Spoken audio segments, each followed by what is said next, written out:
सिमी भौमिक, मुदित गोयल, आशीष खेलकर, किरण यादव, राम अवतार लालचंद चोटिया, ये सब कुछ ऐसे नाम हैं। आपने कभी भी जी बिजनेस चैनल अगर कभी भी देखा हो गलती से भी, वैसे आपको पता ही होगा अगर आप थोड़े दिनों से भी मार्केट के साथ जुड़े हो, कि जो भी ये बिजनेस वाले चैनल है जो स्टॉक मार्केट की रिकमेंडेशन देते हैं वो सब मिलके लोगों को बेवकूफ ही बनाते हैं। लेकिन फिर भी आपने कभी भी जी बिजनेस देखा हो तो आई थिंक सुबह में 1 घंटा और शाम को मार्केट क्लोज होने से पहले भी 1 घंटा ये लोग ट्रेडिंग कॉल्स देते हैं। मतलब आपको शेयर का नाम बताएंगे, तो कितने प्राइस पे बाई करना है वो बताएंगे, कितने प्राइस पे सेल करना है वो बताएंगे, मतलब एग्जिट करना है और प्रॉफिट आप बनाएंगे।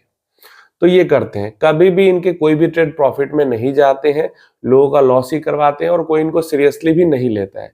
लेकिन यहाँ पे जो चीजें हुई है वो बिल्कुल सही नहीं हुई है। ये लोग जो है वो सो कॉल्ड मार्केट के एक्सपर्ट्स हैं, ठीक है, और मार्केट के एक्सपर्ट्स का खुद का पैसा नहीं बन रहा है, इसलिए इन मतलब जबकि ऐसा पीछे बुल रन चला है उसमें ये लोग खुद का पैसा नहीं बना पा रहे हैं कि इन लोगों को स्कैम करके मार्केट के अंदर में पैसा बनाना पड़ रहा है।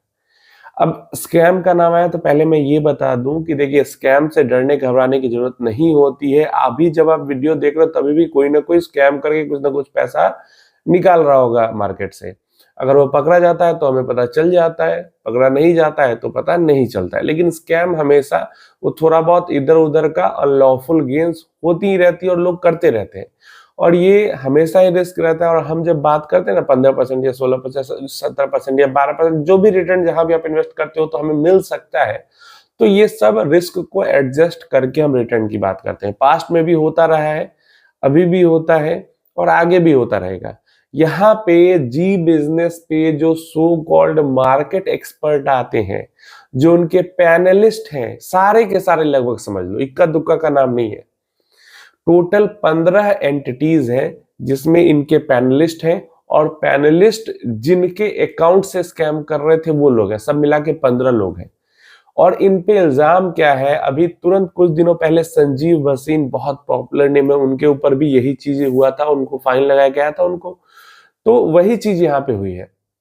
ये जो सो कॉल्ड मार्केट एक्सपर्ट्स हैं, ये क्या स्कैम कर रहे थे कि जो भी ट्रेडिंग कॉल्स ये लाइव ब्रॉडकास्ट पे दे रहे थे, उससे पहले ये खुद के अकाउंट से या फिर अपने किसी जान पहचान से या फिर किसी से भी इन्होंने अपना टाई अप पार्टनरशिप करी कि हाँ, मैं आप तुमको बताऊंगा, इसमें अपना खरीद के पोजीशन बना के रख लेना, वहां पे मैं कॉल दूंगा टीवी पे, प्राइस हाइक जाएगा, उसके बाद बेच के जो प्रॉफिट होगा उसमें अपना हिस्सेदारी का इन्होंने बना लिया। तो इस तरीके से 15 लोगों के ऊपर सेबी ने ये एक्शन लिया है, और 15 लोगों पे ये सारी एलिगेशंस लगी। एलिगेशन क्या लगी है, ये सब सच्चाई है, तभी तो इन्होंने सेटलमेंट मान भी लिया। समझ रहे हो, मतलब एक न्यूज चैनल, एक बिजनेस न्यूज चैनल, पहले एक मतलब सुप्रीम गेस्ट होते थे संजीव भसीन, उनपे तो भसीन की हसीन से और उनपे तो लगा ही था इल्जाम। उसके बाद सीएनबीसी वाले 2 एंकर्स पे इल्जाम लगा था, उसके बाद फिर से जी बिजनेस के पूरे पैनलिस्ट पे लगा है। अब आप सोचो कि न्यूज चैनल का इस्तेमाल बस इसी के लिए हो रहा है कि फ्रंट रन किया जा सके या फिर अनलॉफुल गेन किया जा सके। फ्रंट रन प्रॉपर है तो फ्रंट रनिंग ये भी, लेकिन प्रॉपर टर्म फ्रंट रनिंग नहीं यूज कर सकते यहाँ पे हम अनलॉफुल गेन्स यूज कर सकते हैं, क्योंकि नॉन पब्लिक इंफॉर्मेशन, मतलब इंफॉर्मेशन पब्लिक जाने से पहले उस इंफॉर्मेशन का इन्होंने इस्तेमाल किया है।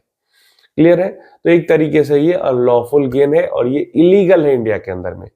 तो सीएनबीसी और इधर जी, 2 ही मेन बिजनेस चैनल है, एंड दोनों जगह पे जो इस नेटवर्क का इस्तेमाल है वो इसीलिए किया जा रहा है कि पहले शेयर्स में लोग पोजीशन बना ले रहे हैं और फिर उसके बाद पब्लिक पे ब्रॉडकास्ट कर रहे हैं कि ये शेयर आप खरीद लो, और फिर ये लोग प्रॉफिट बना के निकल जा रहे हैं। तो यहाँ पे क्या क्या हुआ है ये हम समझ लेते हैं कि कितना कितना कमाया है इन्होंने। तो टोटल इन्होंने 7 पॉइंट, सारे मिला के 15 लोगों का टोटल जो गेन है वो 7.41 करोड़ का सेबी ने अंदाजा लगाया है। तो ये जो 7.41 करोड़ का जो है गेन, उसको ऑलरेडी सेबी ने इनसे डिपॉजिट करवा लिया है। क्लियर है?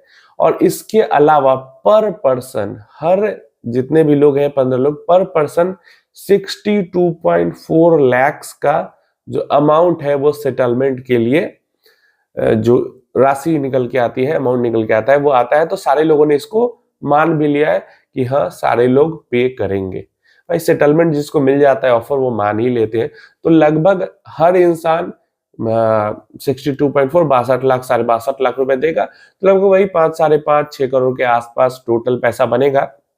एक तो 7.5 करोड़ जो इन्होंने इलीगल पैसा कमाया था वो जमा किया, उसके अलावा लगभग 5.5 करोड़ रुपया और इनको जमा करना पड़ेगा। अब सेबी ने एस्टिमेट किया 7.5 करोड़, हो सकता है ये लोग 17 करोड़ कमाए हो, ऐसा भी हो सकता है, लेकिन चलो कुछ तो पैसा इनको जमा करना पड़ा। इसके अलावा सारे जितने भी जो ये 15 एंटिटीज यहाँ पे इन्वॉल्व थी, कुछ के अगर मैं नाम आपको बताऊं तो यहाँ पे कुछ के नाम मैंने आपको बताया, उसके अलावा निर्मल कुमार सोनी, नितिन चलानी, ये सभी पैनलिस्ट हैं।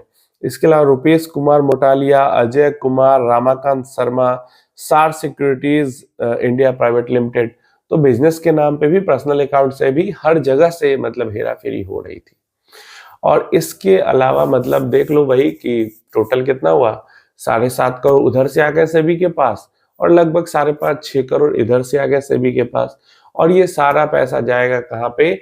इन माय ओपिनियन मुझे लगता है कि ये सब वही investor protection and education fund में ही जाएगा।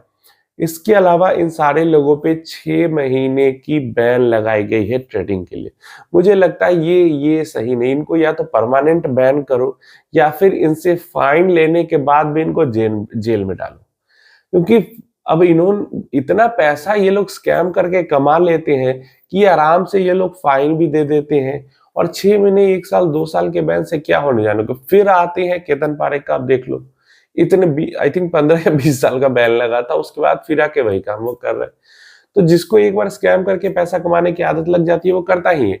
और देखो डर खत्म हो जाता है ना, क्या करना है, पकड़े जाएंगे, फाइन देंगे, हो सकता है अगली बार 1 साल का बैन लगे, या हो सकता है ना भी लगे, थोड़ा ज्यादा फाइन दे देंगे, बात खत्म।